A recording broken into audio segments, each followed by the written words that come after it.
Cette histoire extraordinaire va vous démontrer que la nature réserve parfois des alliances improbables qui défient toute logique et prouvent que la compassion n'a pas de frontières entre les espèces. Dans les vastes plaines du parc national de Manapouls, au Zimbabwe, un garde forestier nommé Julian effectuait sa ronde matinale habituelle sous un soleil déjà brûlant. Depuis maintenant 15 années consécutives, il parcourait inlassablement ces territoires sauvages et connaissait chaque recoin de cette réserve comme sa propre maison. Ce matin particulier, Julian avait une mission précise en tête: observer discrètement une femelle guépard qu'il suivait depuis plusieurs semaines. Cette magnifique chasseuse avait donné naissance à un unique petit environ 6 semaines auparavant, et Julian voulait s'assurer que tout se déroulait normalement. La mère, qu'il avait baptisée Zahara, était une guéparde expérimentée qui avait déjà élevé plusieurs portées avec succès. Son petit, encore maladroit, mais incroyablement curieux et joueur, commençait tout juste à explorer le monde fascinant qui l'entourait. Julian gara son véhicule à distance raisonnable et sortit ses jumelles pour ne pas perturber la tranquillité de la famille féline. Il repéra rapidement Zahara, allongée sous l'ombre bienfaisante d'un acacia, surveillant son petit qui bondissait joyeusement dans les hautes herbes dorées. Le jeune guépard poursuivait des insectes imaginaires et tentait maladroitement d'attraper les brins d'herbe qui dansaient dans la brise légère du matin. Julian sourit en observant ces scènes attendrissantes qui lui rappelaient pourquoi il avait choisi ce métier si particulier. Soudain, le petit s'éloigna un peu plus que d'habitude, attiré par un papillon aux couleurs vives qui voltait de fleur en fleur. Zahara releva immédiatement la tête, ses sens en alerte maximale, mais elle ne sembla pas trop inquiète de cette courte exploration. Julian, lui, sentit instinctivement quelque chose d'inhabituel dans l'atmosphère ambiante, une tension imperceptible qui fit battre son cœur plus rapidement. À travers ses jumelles, il balaya la zone environnante et son sang se glaça brusquement lorsqu'il aperçut une forme sinueuse dans les herbes. Un python royal, de taille impressionnante, se trouvait exactement sur le trajet du petit guépard insouciant. Le jeune félin continuait d'avancer innocemment vers ce danger mortel, complètement absorbé par son jeu avec le papillon multicolore. Julian voulut crier pour alerter Zahara, mais il savait que toute intervention humaine pourrait aggraver la situation déjà critique. En une fraction de seconde, le serpent attaqua avec une rapidité foudroyante, saisissant le petit guépard avant même qu'il ne puisse réagir. Zahara bondit instantanément et se précipita vers son petit en poussant des cris de détresse qui déchirèrent le silence de la savane. Elle tourna frénétiquement autour du reptile, cherchant désespérément une ouverture pour attaquer sans se mettre elle-même en danger mortel. Mais son poids léger et sa constitution fragile rendaient toute attaque directe extrêmement risquée. Elle le savait grâce à son expérience. Julian sentit son cœur se serrer douloureusement en voyant l'impuissance totale de cette mère face à la menace qui menaçait son unique petit. Les cris d'alarme de Zahara résonnaient maintenant dans toute la vallée, transportés par le vent à travers les étendues dorées de la savane. À environ 200 mètres de là, un troupeau d'éléphants, mené par une matriarche imposante, paissait tranquillement près d'un point d'eau. Cette grande femelle, nommée Nehanda, que Julian connaissait depuis qu'elle n'était qu'une éléphanto, dressa immédiatement ses oreilles vers la source des cris désespérés. Elle s'immobilisa, écoutant attentivement les appels de détresse qui continuaient à retentir avec une intensité croissante. Les autres membres du troupeau cessèrent également leur activité et se tournèrent vers leurs leaders respectés pour recevoir des instructions. Nehanda émit un grondement sourd qui fit vibrer l'air ambiant. Puis elle se mit en marche d'un pas déterminé vers l'origine des cris. Julian observait cette scène avec une fascination mêlée d'espoir, se demandant si les éléphants allaient réellement intervenir dans cette situation dramatique. Le troupeau avançait maintenant en formation serrée, leurs pas lourds faisant trembler le sol de la savane sous leur poids combiné impressionnant. Zahara continuait de tourner autour du serpent, poussant des miaulements aigus et tentant vainement de trouver une solution pour sauver son petit. Le python maintenait sa prise, mais semblait perturbé par les vibrations du sol qui s'intensifiaient progressivement à chaque seconde qui passait.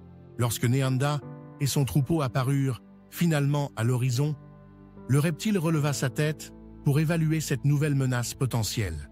Les éléphants formèrent un impressionnant mur de chair et de puissance, leur silhouette massive se découpant contre le ciel bleu éclatant du matin.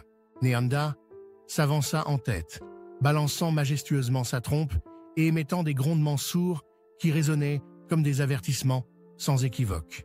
Elle frappa violemment le sol de ses pattes avant, créant un nuage de poussière qui s'éleva dans l'air matinal. Le serpent, sentant le danger imminent et comprenant qu'il ne faisait pas le poids face à ces géants menaçants, commença à relâcher progressivement sa prise. Il siffla bruyamment, tentant une dernière démonstration d'intimidation, mais les éléphants ne reculèrent pas d'un centimètre. Néanda chargea alors sur quelques mètres, barrant définitivement la route aux reptiles et manifestant clairement son intention de protéger le petit. Face à cette démonstration de force écrasante, le python abandonna finalement sa proie et se retira rapidement dans les hautes herbes environnantes. Le petit guépard gisait immobile sur le sol et Zahara se précipita immédiatement vers lui. Elle commença à le lécher, tentant de le ranimer et de vérifier s'il respirait encore. Le troupeau d'éléphants forma spontanément un rempart protecteur autour de cette scène émouvante, comme s'il comprenait parfaitement la gravité du moment. Juliane retenait son souffle, les larmes aux yeux, priant silencieusement pour que le petit guépard survive à cette épreuve terrifiante. Néanda elle-même s'approcha lentement et tendit délicatement sa trompe vers le petit félin, dans un geste d'une douceur inattendue. Pendant de longues secondes angoissantes, rien ne se produisit. Le temps semblait suspendu dans l'attente d'un signe de vie. Puis soudain, le petit guépard émit un miaulement faible mais audible, provoquant une vague de soulagement dans toute l'assemblée. Zahara intensifia ses soins maternels, léchant son petit avec une énergie renouvelée et poussant des ronronnements encourageants. Les éléphants restèrent encore quelques longues minutes sur place, veillant silencieusement sur la mère et son petit comme des gardiens bienveillants. Néanda observait la scène avec ses yeux sages, semblant satisfaite du dénouement heureux de cette intervention extraordinaire. Progressivement, le petit guépard reprit des forces et commença à bouger faiblement, tentant de se relever sur ses pattes encore tremblantes. Lorsque Néanda fut certaine que le danger était définitivement écarté et que le petit survivrait, elle émit un barrissement doux vers son troupeau. Les éléphants commencèrent alors à s'éloigner lentement, reprenant leur chemin vers le point d'eau qu'ils avaient quitté pour porter secours. Zahara leva brièvement sa tête vers la matriarche qui s'éloignait, et dans son regard brillait quelque chose qui ressemblait étrangement à de la gratitude. Juliane, témoin privilégié de cette scène absolument extraordinaire, essuya discrètement les larmes qui coulaient sur ses joues bouleversées. Il venait d'assister à quelque chose de rarissime, une solidarité interespèce qui défiait toutes les lois habituelles de la nature sauvage. Dans les jours qui suivirent, Juliane retourna régulièrement dans cette zone pour s'assurer que Zahara et son petit se portaient bien. Le jeune guépard montrait des signes de rétablissement rapide, retrouvant progressivement son énergie et sa curiosité naturelle. Zahara semblait cependant plus vigilante qu'auparavant, ne laissant plus son petit s'éloigner autant lors de ses explorations quotidiennes. Les semaines passèrent et se transformèrent en mois, le petit grandissant rapidement sous la protection attentive de sa mère expérimentée. Juliane continuait ses rondes régulières et croisait occasionnellement Néanda et son troupeau qui semblaient toujours paître dans les mêmes zones familières.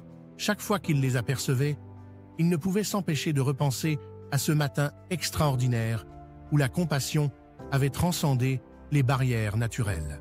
Les mois se transformèrent en années et le petit guépard devint un magnifique spécimen adulte, fort et rapide comme tous les membres de son espèce.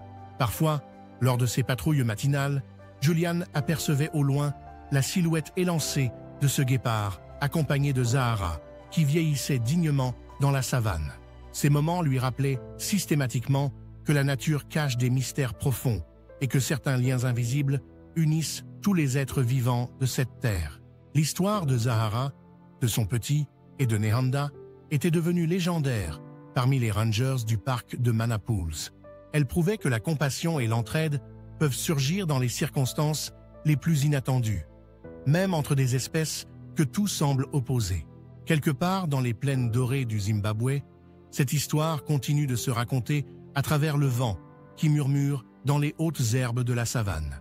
Elle nous enseigne que nous partageons tous la même terre et que la gentillesse peut apparaître là où on l'attend le moins. Si cette histoire extraordinaire vous a touché, n'hésitez pas à liker cette vidéo, à vous abonner à la chaîne et à partager en commentaire vos propres expériences avec la nature.